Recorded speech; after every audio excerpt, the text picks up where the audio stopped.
Hi అండి. Welcome back to Dhanalakshmi nature Telugu vlogs. మీరందరూ ఎలా ఉన్నారు ఫ్రెండ్స్? బాగున్నారా? నేనైతే బాగున్నానండి. మీరు కూడా బాగుండాలని మనస్ఫూర్తిగా కోరుకుంటున్నాను. ఇవాల్టి వ్లాగ్ ఏంటి అంటే గనక నేను రాజమండ్రి వెళ్ళాను. ఎందుకు వెళ్ళాను, ఏంటి అన్నదంతా కూడా ఈ రోజు వ్లాగ్‌లో షేర్ చేస్తున్నాను. ఫస్ట్ టైం ఎవరైనా మన ఛానల్ కొత్తగా వచ్చినట్టయితే సబ్స్క్రైబ్ చేసుకొని సపోర్ట్ చేయండి. ఈ వీడియో మీకు ఖచ్చితంగా నచ్చుతుంది. ఇది ఓన్లీ కొంచెం మధ్య తరగతి ఫ్యామిలీ వాళ్ళకి మాత్రమే సెట్ అవుతది. సో నేను చెప్పే టాపిక్స్ అన్నమాట. అంటే నేను చెప్పే మాటలు అది నేను చేశాను కాబట్టి నేను చెప్తున్నాను ఈ వ్లాగ్‌లో. సో ఈ వ్లాగ్ అయితే చాలా ఇంట్రెస్టింగ్‌గా ఉంటుంది. మీకు ఖచ్చితంగా నచ్చుతుంది. ఫస్ట్ టైం వచ్చిన వాళ్ళు స్కిప్ చేయకుండా పూర్తిగా చూడండి. చివరిలో లైక్ చేసి మీ ఫ్రెండ్స్ అండ్ ఫ్యామిలీ షేర్ చేసి వెళ్ళండి.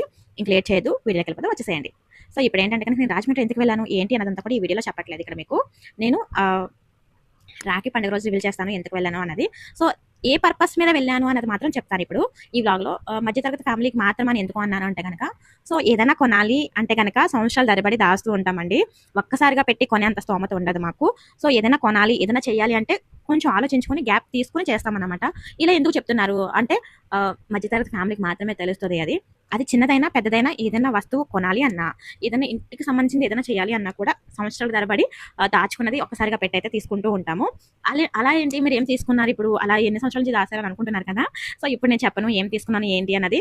కానీ దాని వెనకున్న కష్టం మాత్రం 1 ఇయర్ కష్టం అన్నమాట. నేను నిజం చెప్తున్నాను. రూపాయి పక్కన పెడితే నాకు అంత అమౌంట్ అయ్యింది. అంత అమౌంట్ పెట్టి నేను 1 ఇయర్ దాచా నిజంగా. ఇంత అమౌంట్ 1 ఇయర్ దాచారా అని మీరు అనుకోవచ్చు. కానీ దాచానండి నిజంగా. దాంతో ఏం తీసుకున్నాను అనేది సస్పెన్స్ అనమాట. అది ఇప్పుడు రివీల్ చేయను. ఎందుకంటే కొంతమందికి గిఫ్ట్ చేయాలి కదా. సో ఆ ఫీల్ అనేది పోతుంది అనమాట ఇప్పుడు నేను చెప్పేసానంటే కనుక.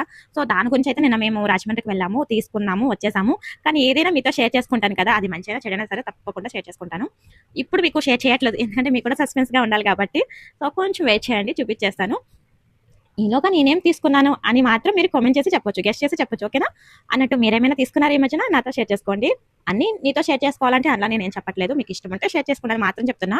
సో నేను ఒక్కదాన్నే వెళ్ళలేదు, ఫ్రెండ్స్తో కలిసి వెళ్ళాను. ఏం కొనను మాత్రం ఇప్పుడు చెప్పను. ఓకేనా? రాఖీ పండుగ రోజు రివీల్ చేస్తాను. ఎందుకంటే ఆ సస్పెన్స్ ఉండదు కాబట్టి ఇప్పుడు చెప్పేస్తే ఆ ఫీల్ ఉండదు కాబట్టి. సో ఇంకా ఈ వీడియో అయితే ఇంకా నిన్న మార్నింగ్ వెళ్ళామండి. మేము 9కి స్టార్ట్ అయ్యాము. అక్కడికి వెళ్ళేసరికల్లా 11 అయ్యింది. ఉదయం నుంచి ఏమీ తినలేదు.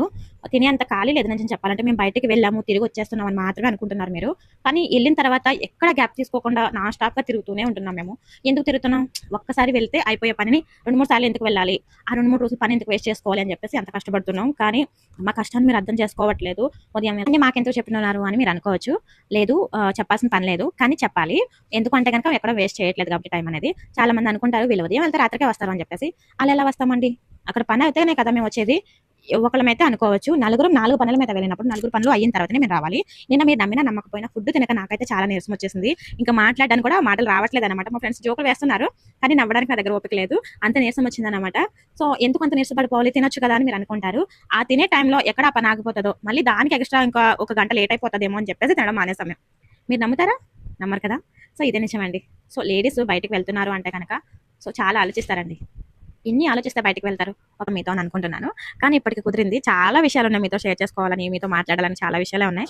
మధ్యలో ఇలాంటి వీడియోస్ అయితే చేస్తూ ఉంటాను. డే బై డే వీడియోలు అయితే వస్తున్నాయి కదా, మీరు ఖచ్చితంగా చూసి ఎంజాయ్ చేస్తారని అనుకుంటున్నారు. మీకు ఎలాంటి వీడియోస్ కావాలనేది కామెంట్ సెక్షన్లో తప్పకుండా షేర్ చేసుకోండి. ఒకరైతే కామెంట్ చేశారు నైట్ భోజనం చేసేది వీడియో తీసి పెట్టండి అని చెప్పేసి. నేను తప్పకుండానండి, మీరు అడగడమే ఆలస్యం, నేనైతే వీడియో మీ ముందుకు తీసుకొస్తూ ఉంటాను.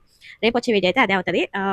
సో మీరైతే ఖచ్చితంగా సపోర్ట్ చేయండి ఫ్రెండ్స్. మీ అందరికీ కూడా ఫ్రెండ్షిప్ డే రోజున వీడియో చేద్దాం అనుకున్నాను, లైవ్ కన్నా వద్దాం అనుకున్నాను, కానీ కుదరలేదు. కానీ ఒక షార్ట్ అయితే పెట్టాను. సో అందరికి విష్ చేశానని అనుకుంటున్నా. మీలో ఎంతమంది నన్ను ఫ్రెండ్గా భావిస్తున్నారు అన్నది నాతో షేర్ చేసుకోండి. నేనైతే మిమ్మల్ని అందరినీ ఒక యూట్యూబ్ ఫ్యామిలీ అనుకుంటున్నాను. ప్రతి ఒక్కరూ సపోర్ట్ చేస్తారని అనుకుంటున్నా. ప్లీజ్ సపోర్ట్ చేసి సబ్స్క్రైబ్ చేసుకొని లైక్ ఇచ్చి కామెంట్ చేయడం మర్చిపోవద్దు. ఇంకా నేనైతే చెప్పాను కదా, ఒక పని మీద వెళ్ళాను అని చెప్పేసి. నేను వెళ్ళిన పని అయితే అయ్యిందండి. లేట్ అయినా కూడా అయ్యింది. ఇంకేం తినకుండానే వచ్చేసాం మేమైతే. ఇంటికి వచ్చేసరికల్లా 6:15 అయితే అయిపోయింది. ఇంకా చూడాలి నా కంగారు అసలు. గేదెలైతే వచ్చేసాయి. మా బావకు ఫోన్ చేస్తే పాలు తాగితే తాగని అని చెప్పేసి అన్నారు. ఇంకా నా కంగారు అయితే మామూలుగా లేదన్నమాట. వెంటనే ఇంకొక అన్నయ్యకి కాల్ చేసి అన్నయ్య గేదెలు వచ్చేసి కొంచెం కట్టండి అని చెప్పేసి అన్నాను. వచ్చేసరికి మా బావ అయితే తోడు పెట్టుకుంటున్నారు. వెళ్తే ఇంకా సాయంత్రం వరకు రారా మీరు అని అన్నారు. ఆ కోపంలో అన్నారనమాట. తను అనాలని కాదు, నేను అన్నారని నేను అనట్లేదు. వాళ్ళకి ఏంటంటే మార్నింగ్ నుంచి చేసి వస్తారు. ఇంటికి వచ్చేసరికి కొంచెం రిలాక్స్ అంటే బావ వచ్చేసరికి నేను ఆ గేదెలను కట్టేసి తౌడు పెట్టేస్తే తనకి కొంచెం హెల్ప్ చేసిందని అవుతాను కదా. ఆ హెల్ప్ లేదన్నమాట. నేను ఆ ఫ్రస్ట్రేషన్లో అన్నారన్నమాట. ఆ మాట కూడా నేను ఎంత కనిపించుకోవాలి అని చెప్పేసి అనుకుంటూ ఉంటాను. అంటే అది నా మిస్టేక్ అని నేను చెప్పను. ఎక్కడ నేను లేట్ చేయలేదు. ఏ పని మీద వెళ్ళినా ఆ పని పూర్తి చేసుకుని వచ్చాను నేనైతే. నాది మిస్టేక్ అంటే అసలు ఒప్పుకోను నేను. ఎందుకంటే ఎక్కడ టైం వేస్ట్ చేయలేదు కాబట్టి. తినట్టే లేట్ అయిపోతుంది అని చెప్పి తినకుండానే వచ్చాం నేనంతా కూడా మేము. అలా ఉంటది మా ఆడవాళ్ళ హడావిడి. సో మీ ఇంట్లో కూడా ఇలానే ఉంటుందా? సో హస్బెండ్ అర్థం చేసుకుంటే ఆ ఇంట్లో ఆనందం తప్ప వేరేదేమీ ఉండదండి. అర్థం చేసుకుని వాళ్ళని మనం ఏం చేయలేము. అది మనం ఫీల్ అవుతూ ఉండాలి. మా బావ అయితే అర్థం చేసుకుంటారు. కాకపోతే ఆ కోపాన్ని కంట్రోల్ చేసుకోలేరనమాట. అది కడుపులో ఉన్నది బయటకు వచ్చేసిన తర్వాత ఫ్రీ అయిపోతారు. తర్వాత వెళ్ళినప్పుడు ఆ పని చూసుకుని వచ్చేసేయాలని అనుకుంటారు. మనకెలా ఉంటదంటే బయటికి వెళ్ళిన తర్వాత ఒకలా ఉండదు. అవునా కదా? అవును కదండి.